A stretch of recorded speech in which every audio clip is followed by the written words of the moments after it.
Хятад хэлний алсын зайн сургалт.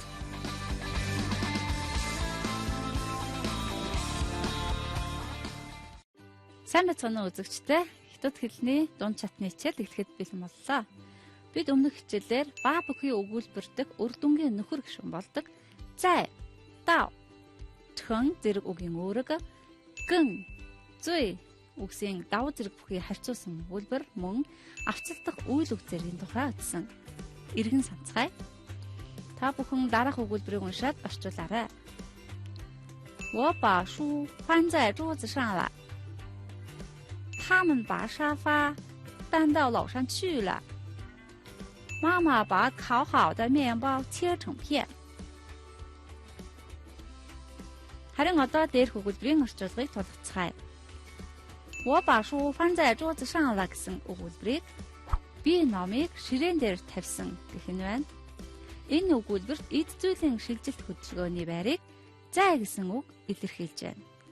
Харин 他们把沙发搬到楼上去了гэсэн өгүүлбэрт тэд бууданг барилга руу зөөсөн гэж орчуулах нь байна. Энэ өгүүлбэрт доор байсан буудангийн байршил дээр шилжсэн байгааг дав гэсэн үгээр илэрхийлж байна. Харин дараагийн өгүүлбэр бол 妈妈把烤好的面包切成片буюу ээж шарж болгосон талхыг хэрчэн болгон төсөө гэсэн өгүүлбэрт бүтэн талах хэрчэн болон өөрчлөгдсөн. Энэ өөрчлөлтийг чүн гэсэн үгээр илэрхийлж байна. Тэгэхээр эд зүйлийн орон байрыг зай, харин шилжилт хөдөлгөөнийг дав, өөрчлөлт хувирлыг чхэн гэсэн нөхөр гишүүнээр нэмэн тайлбарладаг байна.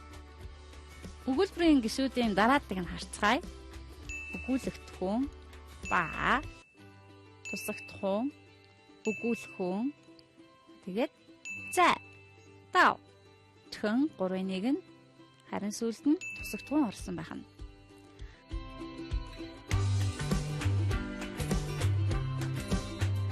Харин хятад хэлэнд харьцуулсан давуу зэргийг гэн болон зүй гэх мэтгээр илэрхийлдэг. Жишээ нь 你比我更会游泳. Чи надаас ч илүү сэлдэг. 茶馆就是最热闹的地方. Хятадын цайны газар бол хамгийн хөл ихтэй газар гэх мэтээр хэрэглэх нь.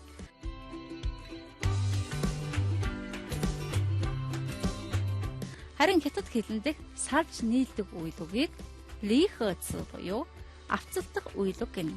Жишээ нь 有一会儿泳, жаахан сэлэх, 化了化妆, нүрээ буцсан гэх мэт. Ингээд бид өнгөрсөн хичээлийн агуулгыг давтлаа. Одоо шинэ хичээлээ эхлүүлцгээе. Бид өнөөдөр яв, мэйяв бүхий харьцуулсан өгүүлбэр, мөн эргүүлэн асуух өгүүлбэр, үр дүнгийн нөхөр гишүүн болох шанхай зэрэг үгийн үүргийг үзнэ. Хятад хэлний харьцуулсан хэлбэрийн бас нэг хэлбэр бол яв, мэйяв гэсэн үйл үгээр бүтдэг. Энэ нь монгол хэлнээ шиг, мэд гэсэн утгаар илэрдэг. Жишээг харцгаая. 他租的房子有这套房子大. Түүний хүсэж байгаа байр энэ байр шиг том гэж орчуулагдах нь. 妹妹已经有姐姐这么高了. Дүү аль хэдийн ихт шиг ийм өндөр болсон. Одоо дээр хоёр өгүүлбэрийн асуух өгүүлбэр болгож үгүйсгэн хариулъя. 他租的房子有没有这套房子大? Түүний хүсэж байгаа байр энэ байр шиг том уу үгүй юу гэсэн асуултанд 他租的房子没有这套房子大. Түүний хүсэж байгаа байр энэ байр шиг том биш гэж үгүйсгэж хариулах нь байна. Харин дараагийн 妹妹有没有姐姐这么高буюу дүү ихт шиг ийм өндөр босно уу үгүй юу гэсэн өгүүлбэрт үгүйсгэж хариулвал 妹妹没有姐姐这么高буюу дүү ихт шиг ийм өндөр болоогүй гэж хариулах нэ. Тэгэхээр 有没有орсон үйл үгээр харьцуулсан өгүүлбэр, мөн хүүрнэх өгүүлбэр, асуух өгүүлбэр зэргийг үүсгэдэг байна. Үзэгчдээ та бүхэн дараах өгүүлбэрийг асуух болон үгүйсгэх өгүүлбэр болгоорой. 那个乐曲由这个乐曲感人. Тэр хөгжим энэ хөгжимшиг сэтгэл хөдлөм.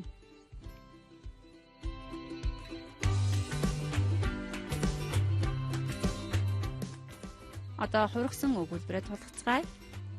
Эхлээд асуух хэлбэрт оролцъё. 那个乐曲有没有这个乐曲感人？ буюу тэр хөгжим энэ хөгжимшиг сэтгэл хөдлөм үгүй юу гэж зохиох нь байна. Харин үгүйсгэн хариулвал 那个乐曲没有这个乐曲感人. Тэр хөгжим энэ хөгжимшиг сэтгэл хөдлөм биш гэж хариулах нэ.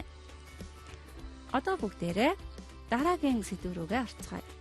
Хятад хэлэнд асуух өнгө аясын хэлбэртэй хэрнээ батлсан утгатай өгүүлбэр байдаг үнийг фанвэнжи буюу эргүүлэн асуух өгүүлбэр гэдэг.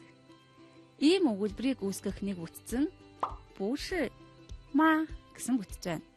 Жишээг хамтдаа харъя. 烈风叔叔不是我们学校的榜样吗? Орчуулбал Лефэн ах манай сургуулийн үлгэр дуурайлал биш гэж үү?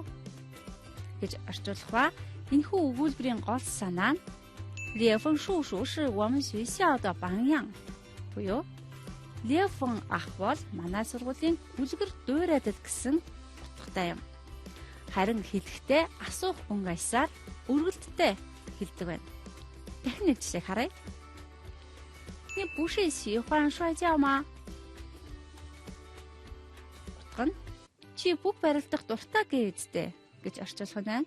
Харин өгүүлбэрийн хүүрнэх хэлбэр нь 你是喜欢摔跤 буюу чи бүх барилдах дуртай гэсэн өгүүлбэр байна. Харин дараагийн жишээг анхааралтай ажиглаарай. 我哪有你说的那么漂亮? Орчуулбал би хаанаас чиний хэлсэн шиг хөөрхөн байх вэ? Гэх ба нар гэсэн асуух төлөөний үгээр эргүүлэн асуух өгүүлбэрийг үүсгэсэн байна. Харин уг өгүүлбэрийн хүүрнэх хэлбэр нь 我没有你说的那么漂亮 буюу би чиний хэлсэн шиг тийм хөөрхөн биш гэсэн утгатай байна. Харин одоо ийм өгүүлбэрийг хүүрнэх өгүүлбэрт оруулах дасгал ажиллацгаая. 你不是中国人吗? 为什么不会用筷子? 这哪是小纪念品?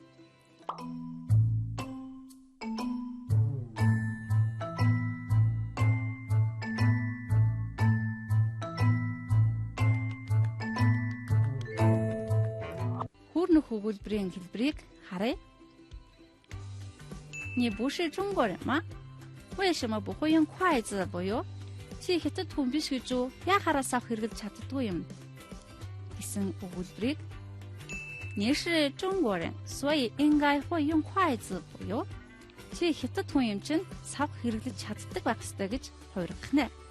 Харин дараагийн 这哪是小纪念品 буюу энэ хаанаас жижиг дурсгалын зүйл байх вэ гэсэн өгүүлбэрийг 这不是小纪念品 ба энэ жижиг дурсгалын зүйл биш гэж хуургах нэ. Харин одоо хятад хэлний үр дүнгийн нөхөр гишүүн болох шан кай зэрэг үгийн үүрэгтэй танилцъя. Шан гэсэн үг ямарваа зүйлийг хоорондоо нийлж хүрэлцэж байгаа үйлдэлийн үр дүнг илэрхийлдэг. Жишээ нь 关上门 хаалгаа хаах, 戴上围巾 оролт зүүх, 写上名字 нэр бичих, 带上护照 паспорт авах гэх мэт. Харин одоо жишээ өгүүлбэр харцгаая. 他穿上了那套新西服. Тэр хослоо өмсчихсэн. 哥哥拿上照相机. Ах зургийн аппарат авчихсан гэх мэт. Харин кай гэсэн үгээр онгойх, задлах гэх мэт үйлдэлийн үр дүн илэрхийлдэг. Жишээ нь 打开礼物 бэлэг задлах, 切开苹果 алим хэрчих, 开开门 хаалга онгойлгох гэх мэт. Өгүүлбэрт хэрхэн ордгийг харцгаая. 妈妈让弟弟打开包裹了. Ээж дүүгээр эдгэмж задлуулсан. 奶奶把月饼切开了. Эмээ 예вэн зүсэж хуваав гэх мэт. Одоо та бүхэн дараах өгүүлбэрийг шан 开оруулан өөрчилж бичин орчуулаарай. 出国旅行要带护照。收到礼物后要不要马上拆？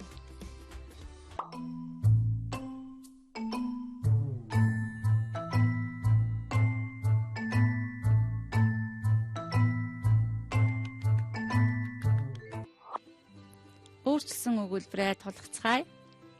出国旅行要带上护照。 гадагш зорчихдоо паспортаа сайтар авчих хэрэгтэй гэж орчуулах нь байна. Харин дараагийн 收到礼物后要不要马上拆开 буюу бэлэг авангуудаа шууд задлцдаг уу хэмээн орчуулах нь байна.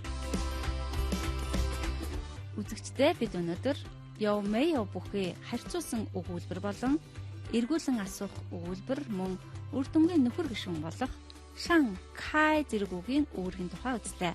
Харин дараагийн хичээлээр оршин байх өгүүлбэрийн 3 дугаар хэлбэр мөн тэмдэг нэрийн давталт байц гишүүний дөө туслах үгийн үүрэг зэргийг үзэх болно.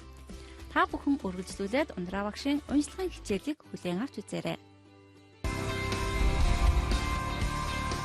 Хятад хэлний алсын зайн сургалт.